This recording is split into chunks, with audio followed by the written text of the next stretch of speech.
Hi guys, അപ്പോൾ നമ്മൾ ഇന്നൊരു പുതിയ വ്ളോഗുമായിട്ട് വന്നേക്കാം കേട്ടോ. അപ്പം നമ്മൾ ഇന്ന് ചെറുതായിട്ടൊന്നൊരു ഔട്ടിങ്ങിനൊക്കെ പോകുന്നുണ്ട്. അപ്പം ഞാൻ അതൊന്ന് കാണിച്ചു തരാം. പിന്നെ നമുക്ക് ഇന്ന് കുറച്ച് ഷോപ്പിംഗ് അല്ല, ജസ്റ്റ് ഒന്ന് കോംപ്ലക്സിൽ പോകണം. പിന്നെ നമ്മളൊന്ന് വാക്കിങ്ങിനും പോകും വൈകുന്നേരം. അപ്പോൾ അതൊന്ന് നിങ്ങളെ കാണിച്ചു തരാമെന്ന് ഓർത്തു. അപ്പം നമുക്ക് വീഡിയോയിലേക്ക് പോകാം. അപ്പോൾ ഗൈസ്, നമ്മൾ ക്വാർട്ടറിൽ നിന്ന് ഇറങ്ങിയിട്ടുണ്ട്. അപ്പോൾ നമ്മുടെ ഫ്രണ്ട്സ് 2-3 പേര് വരാൻ വേണ്ടി വെയിറ്റ് ചെയ്യുവാണ്. അപ്പോൾ അവരും വരുന്നുണ്ട്. അപ്പോൾ അവരെത്തിക്കഴിഞ്ഞപ്പോഴത്തേക്കും ഞങ്ങൾ ഓൾറെഡി നടക്കാൻ സ്റ്റാർട്ട് ചെയ്തു. അപ്പോൾ ഇതാ കാണാനൊക്കെ നല്ല ഭംഗിയൊന്നും, വീഡിയോയിൽ കാണാൻ നല്ല ഭംഗിയൊന്നും നേരിട്ട് അത്ര ഒരു ഇതൊന്നും ഇല്ല കേട്ടോ. കാരണം ഭയങ്കര ചൂടും കാര്യമായതാണ്. ഇപ്പോൾ മരങ്ങളൊക്കെ ഉണങ്ങി നിൽക്കുക. തണുപ്പത്ത് കാണാൻ നല്ല രസമാണ്. അപ്പോൾ ഞാൻ വീഡിയോസ് എല്ലാം അപ്ലോഡ് ചെയ്യാം തണുപ്പിൻ്റെ ടൈമിനെല്ലാം. 2 മാസം കൂടി കഴിയുമ്പോഴത്തേക്കും ഇവിടെ തണുപ്പാവും. നവംബർ തൊട്ട് തണുപ്പ് സ്റ്റാർട്ടാവും.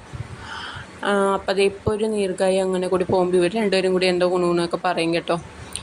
പിന്നെ അത് കഴിഞ്ഞിട്ട് നമ്മൾ കോംപ്ലക്സിൽ ചെന്ന് കഴിയുമ്പോൾ നമുക്ക് വീഡിയോ ഒന്നും